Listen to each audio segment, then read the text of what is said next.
Welcome back to Beautiful Work, Beautiful Life.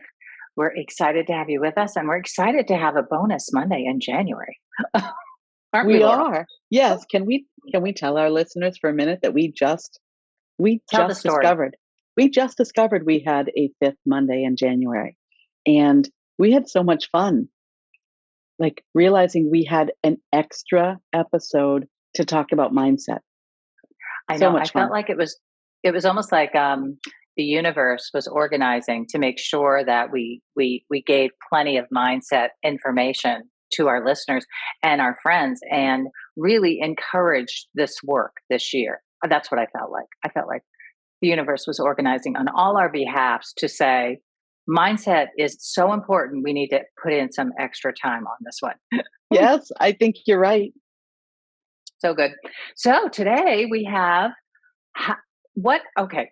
I love this one. This is so fun. This is going to be a fun one, and we're going to keep it kind of short, but we're gonna power pack it with lots of good information. So it is the three worst mindset habits and how to transform them. And we have spent a lot of time this month talking about the range of lack, sufficiency, scarcity, fear based thinking. And today we're taking a little bit of a different twist on it. And we've got some really cool new thoughts and ideas for you, don't we, Laurel? We do. And fresh. They are so fresh. Fresh, hot off the press, everyone. Hot off the press. Okay, so the first one, Laurel, I feel like this one is so potent. So what we're going to do is we're going to give you the mindset, let's say habit, and then we're going to give you the remedy for it, and we're going to break it down and talk about it a little bit. So the first habit is self-criticism, and the remedy is developing a worthiness mindset. Yeah. And this one is so big when I think about So big. oftentimes what I want to change in my life or in myself, or what my clients come to me to work on, things that they want to change. What gets in our way Yes. is our sense of deservingness or worthiness. And Yes. I love this topic as a mindset topic, and how to shift the mindset so that you can feel worthy and deserving of all that you want, all the big dreams that you might have. Yes. Yeah. Yes. So, as we continue on our topic this month, I want everybody to also anchor into your thoughts can be, they're almost like the, the final product of your deeper subconscious beliefs. And so when we look at our thoughts, when we take the time to reflect on our thoughts, journal about our thoughts, really look at them as they're passing by us, right? Is we can begin to see the trail if we take the time, see the trail, how it comes back into a belief, right? And so self-criticism is a great trail to follow down. And what the bedrock of self-criticism is I'm not worthy, I'm not good enough. And so we can begin to change that belief. We can begin to ameliorate that belief, come to a new belief by changing our thinking. And that takes some work. It can take some practice, and you have to be diligent. That's the other thing I've noticed for myself, right? Is that you have to be very diligent about all the ways it shows up. Yeah. So do you have any tips for that? I have one that I want to share. Okay, you go first, and then I'll pop in one. So oftentimes I think we're not really even aware of our self-criticism, of our negative self-talk, right? How much we put Agreed. ourselves down. And so um I think this was one of my daughters that when she was a teenager growing up, anytime she would put herself down, I would fine her a quarter. Pay up, Oh, give me a good. quarter. You Yes. just put yourself down. And so bring this awareness. This is my Mm, suggestion to our listeners. Bring the awareness, catch yourself, and have a penalty for the negative self talk, whatever that yes. penalty might be. A small, fun penalty, no self Yeah. shaming, right? Yep. Yeah. Yeah. Well, I love the idea of like putting a little money in a kitty in an envelope, right? And then maybe after you feel like you really have hit a new hallmark of releasing self-criticism. You go out and treat yourself to something, right? Like Yes. you reward yourself for. That's a beautiful kind of complete loop of doing that. I feel like, one of the ways that I think is really important for women, and I'm a big proponent of this. I talk about this a lot with my clients. If I can get on a podcast and talk about it, I'll talk about it. If I'm in a workshop or a group and I can mention it, I'll mention it. Is women, our relationship to our how we look and our bodies, and I feel like it is such an ingrained cultural conditioning to, if we don't measure up to some standard that we have decided is the right standard, then when we look in the mirror, we, whether we hear it or not, because it's so embedded in there, there is self criticism. And so my suggestion, to folks is to begin to adopt, adopt a more kind and gentle and considerate relationship to yourself when you look in the mirror. Be on the lookout for negative feelings, because sometimes they won't show up as thoughts. They won't actually allow themselves to come that forward, or they're so part of the fabric of your inner world that you can't even hear them or see them or feel them anymore. So if you feel that feeling of, I'm down on myself, I don't like the way I look, I'm like feeling like, ugh, like anything like that, is to be able to stay there, apologize to yourself for the self criticism, and say, you're going to go have a good day, right? Start somewhere where you stop the criticism, right? And you stop the Yes. negativity. Yeah. Yes. I love that. And, in addition to the apology, I know we've talked about this before. I may have mentioned it in a previous episode. Is, give yourself a hug and say, I Yeah. love you. I'm sorry. I Yeah. love you. Because Yeah. just the feeling of being hugged by by I yourself, know. Right? To feel your right? hands on your body, right? On your Yes. arms, on your Yes. sides. Yes. It is like a Yes. hug, isn't it? Yes. Yeah. Yes. And so that, I think, we just want to be more aware and treat ourselves with loving kindness, right? Absolutely. Absolutely. Yeah, There's so much that changes from this place. The ability to come into oneself deeply, deeply, deeply and begin to reverse any conditioning that made you believe that you weren't worthy of all the goodness of life, that you aren't valuable enough, or you're not enough, or you're too much. Any of those things can be healed through your own loving self.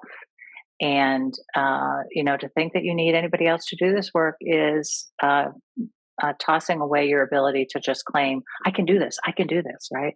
that's So right. let's all, yeah. I We love could talk that. about this one for so long, but we We're have going to move another on. one. We're going to move on. Okay, the next one is judging others or the world around you. And the remedy for that other bad habit is shifting your perspective. Yes, I love this one. I really do. As we were talking earlier, I often think of judging or judgment as an action, right? It's an action that we take. And perspective is really how we receive. Um, in my view, this is how I really think about it. I receive all this information about the world around me or other people, and how I receive it is very different than how I act on it.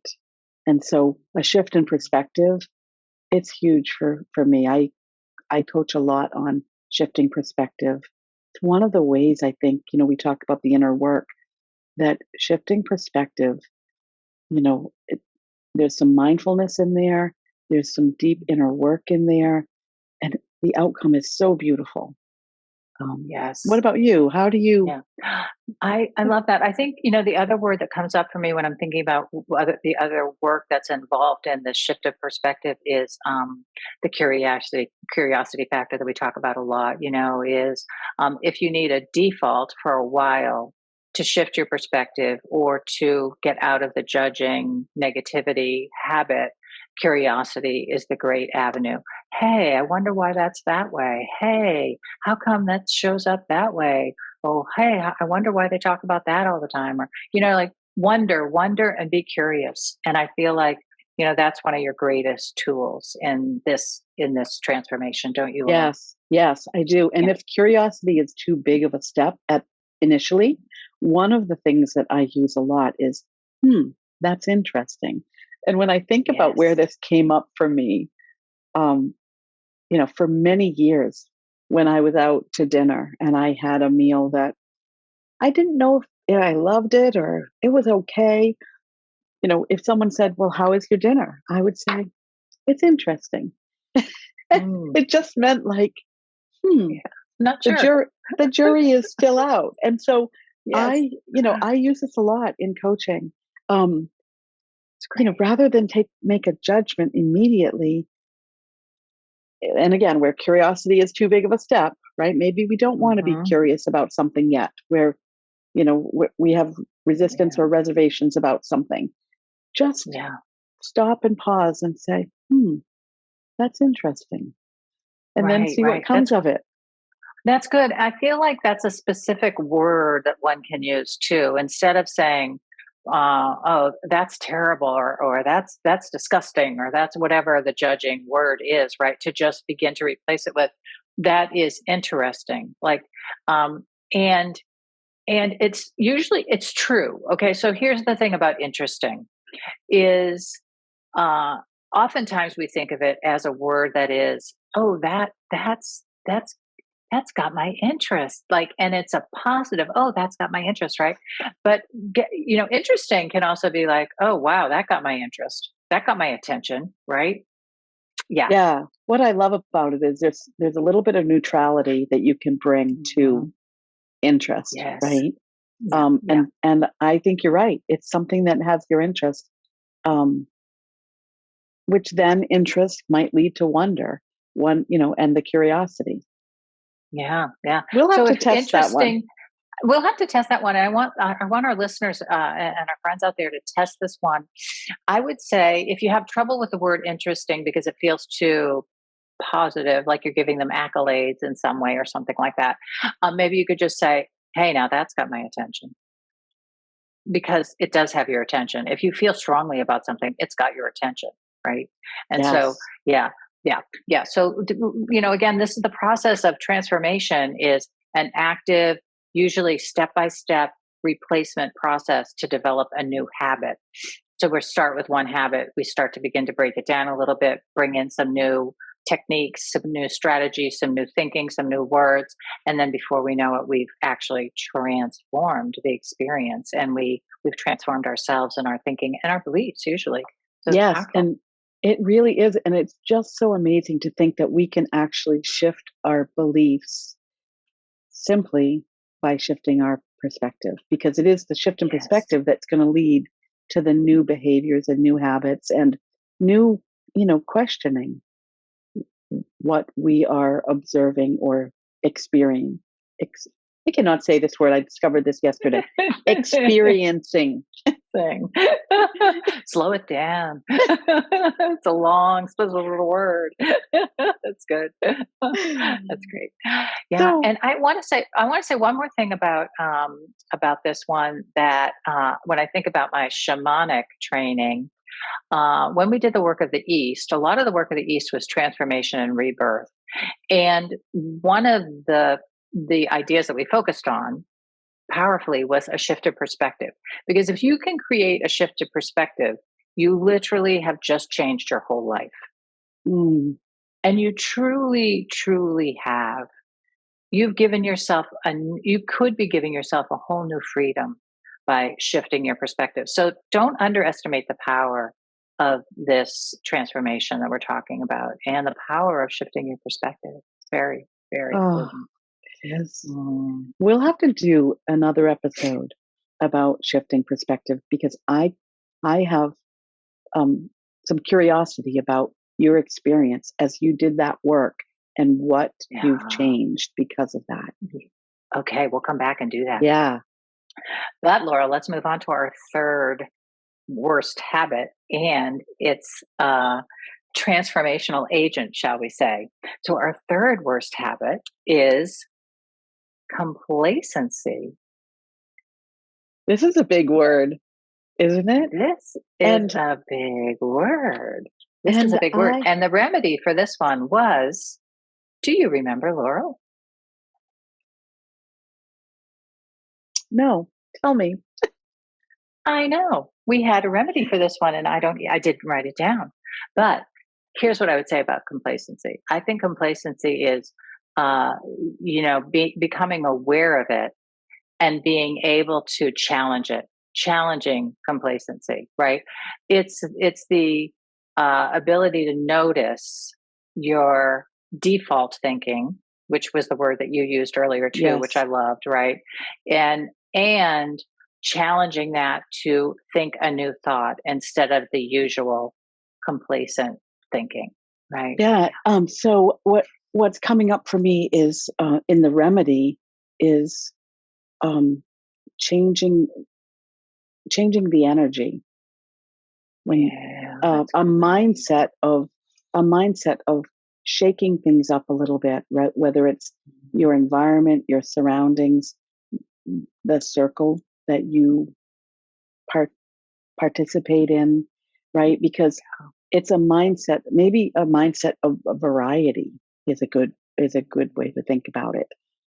Yeah, Because complacency, when I think about the things that get in the way of the mindset shifts that I want to make in my life when I want something to change, often it's the chair I sit in at night, right? It's hard for me to yeah, change my bedtime routine if that chair is calling my name. If yeah. it might be the people that I'm with and the habitual, routines and behaviors that we fall into, Conversations. Yeah, yeah. and so by maybe developing a mindset of variety, it Mhm. will shake up that complacency just Right, a little bit. right, right. How I feel like how complacency shows up with um, my clients often is they're in habits of thinking, or oftentimes it's like compulsive thinking or obsessive thinking, repetitive, really ruminating on things, or a view of the world, right? That they're angry about in some way, and they come back to it again and again and again. And so for me it's like that's complacency, to just stay with the same thought pattern, the same belief about the way your mind is working, and think that you can't change it. And so to challenge ourselves, to know that, right? And we've talked about this a lot over the course of our podcast, is your mind is a processor, right? Your brain is a processor that's producing thoughts all the time, and it's coming from, most of your thoughts come from actually your subconscious mind. So the work is to notice what they are, and then begin the work of changing them, and beginning to look at what those beliefs are underneath, and get to what your true beliefs are, what your core true beliefs are, that are built in a really positive, uplifting, motivational mission statement, so to speak, that we carry within, right? Yeah, Yeah. it's good. And when I think about complacency, um, it for me, it often creates a sense of boredom, like nothing's ever going to change. Yes, And that word came so, up for me. yeah, and boredom isn't strong enough, but it's when I get into a pattern of believing nothing is going to change, or I do not have the ability to change, it really brings up a hopelessness. And I know last summer Yes. when we did our book circle and read Brene Brown's Gifts of Imperfection, the discussion of hopelessness and feeling hopeless, that you do not have the power to change, is a really damaging place to be. And so I Yes. think, you know, for me, that's why complacency is so dangerous in Hmm. our, if we want to change our life, we really cannot settle into the safety of complacency. That's great. I feel like the word that maybe that we were searching for was resignation. Oh, yes. Right. That's a little stronger than boredom. And I think, when I think about the word resignation, it's very different than the word acceptance. And so to start to do the fine tune work, and this is a great place to do the fine tuning work around this, is if you feel like you say to yourself, "Oh, I'm always like this. I'll always be like this." To stop yourself and challenge and say, "Wait a minute, that might not necessarily be true, right? And I've resigned myself to being like this for the rest of my life." So you can accept that this is how I've been, this is what I've experienced, this is how I am right now. But I could get some new thinking going here if I was willing to work at it, right? Yes. Yes. And this remedy of working at it and really focusing Yeah. on change and variety. What do we want different in our life? And I think that circles all the way back to the mindset of worthiness, right? I mean, these three are so Yes. intertwined, right? Absolutely. Yeah. Absolutely. Yeah. Oh, so good. Let's throw out a bonus. Okay. We'll say it's three, but we're going to give four. How about that? Perfect. So our bonus worst habit is the problem of time. Oh, I love this problem. What I I love about know. what I love about time is how different different or people perceive the problem of time. I mean, just you and I this morning as we were talking, um, Yeah. I perceive the problem of time to be when I believe or have told myself, oh, this isn't that important. I have plenty of time. Right. And so, I mean, That's I so great. joke and it's not that funny, but I, I probably have some of the same goals I did when I was turning 40 or turning 30. Right. And here I am looking Mhm. at 60, and there are things that I believe that I might want, but oh, I have time later to focus on that. When the reality Yeah. is time is not, um, what's the word I'm looking for? Eternal came up, but I don't want to use that word. Time, Infinite. time is not infinite, not at least in our physical body, right? What about Right. you? When Right. the problem of Yeah. time, you thought of it very different than I I went did. the other way. That's Yeah, right. I know for me, the problem of time is, in my life, it was always not enough time, not enough time, not enough time. I don't have enough time to get everything done. And part of that has to do with, I'm a doer. And so I like to do things, and I realized how much I like to do things when I had my bunion surgery and I was sitting on my butt for 8 weeks, right? And I couldn't do all the things I usually do, right? I like to, right? And so it gives me a sense of accomplishment. I like to be up and moving around. I like to, whatever all the reasons are. But it ultimately, right? If I don't watch myself carefully, right, I can think I have infinite energy to do whatever I want to do all the time, and then suddenly I've overbooked myself and overcommitted myself and overplanned myself, and now I don't have enough time. And and it's really not that there's not enough time, it's that I was thinking I could do more than I actually can do in the allotted time that is the 24 hours a day that we all get. right. Yeah. Yeah, and I love this, and I think the practice or the remedy. I mean, I don't know what the remedy is, right? Maybe there is Yeah. not a specific remedy. I think there's a However, remedy. oh, Yeah.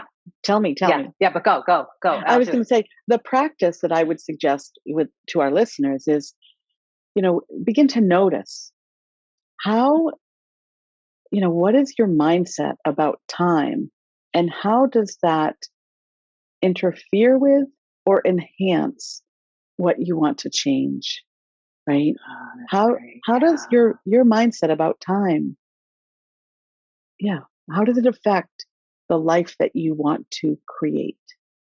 Yeah, yeah, that's great. Now, I feel what's the like, remedy? well, I feel like the remedy ultimately, right, is changing our relationship to time. Mm, Really, it's like having time be our friend always instead of the enemy in any kind of way, right? And so, um, to think about, uh, and also the other thing I think time produces for us, if we use it in a constructive way for this mindset work and for really ultimately creating the beautiful life that we want, is we can, if you feel like you don't have enough time, or if you feel like you have endless time, right, is to begin to look at what are you doing during your day? And are you happy with the way you make use of time? And if you've overbooked, if you're an overbooker, right? I my overbooking goes back to some, inner sense of I can do it all for everybody anytime, right? It goes back to my childhood and whatever, however I got feeling good about myself. And and so now, I know that's not true. I can't do everything for everybody, and I can basically do what I can for myself and then, help others as it works out. And so it's kind of solves also that superwoman complex is what I like to call it, is, feeling like, hey, I can do everything. I can do it all. I'm like, no, no, you can't. Yeah.